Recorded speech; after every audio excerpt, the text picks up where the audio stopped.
My name is Tom O'Dwyer. I'm head of the Dairy Knowledge Transfer Department within Teagasc.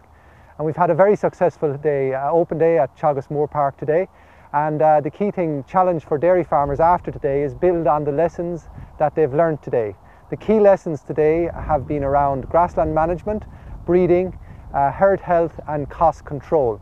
And I believe that a key way for dairy farmers to build on those messages for the remainder of 2011 and into 2012 and beyond is to be a member of a discussion group,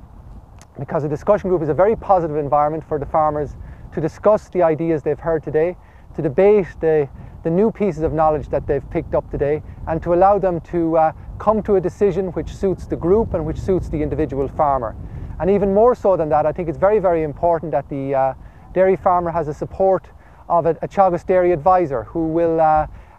as well as working with the group, will also encourage and support the dairy farmer so the dairy farmer actually takes a decision. Because it's one thing to have the knowledge, but it's an entirely different matter to make a decision with that knowledge.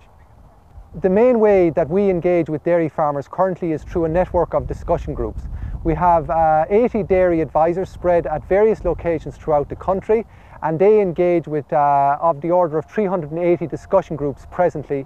with somewhere around 6,000 dairy farmer members. They meet once per month.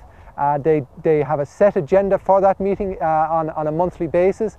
and they get the opportunity to discuss the issues that they've learned some more about here today, primarily grassland breeding and cost control. The real importance of a day like today is that it allows farmers to get a flavour of the latest research, latest knowledge, latest developments that are available to them.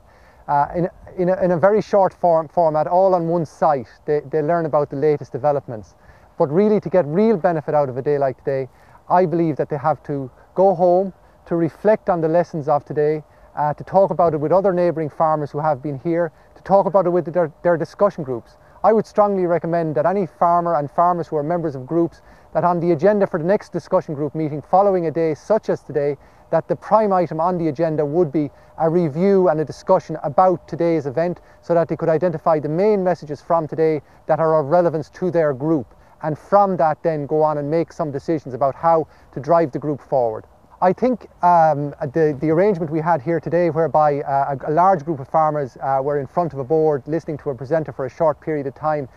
in my mind it can be no more than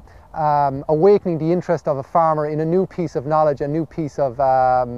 research. And as I believe that really to build on that, they have to go back and talk about it with other farmers, with their local advisor, with their discussion group members, to get more discussion groups or more discussion going at a whole load of different sites all around the country. Today was organised, there had to be short presentations because there's a large group of people here, but it's when they go back to their own farms and their own localities that they can continue on the conversations, the discussions and so on, and get real benefit out of a day like today.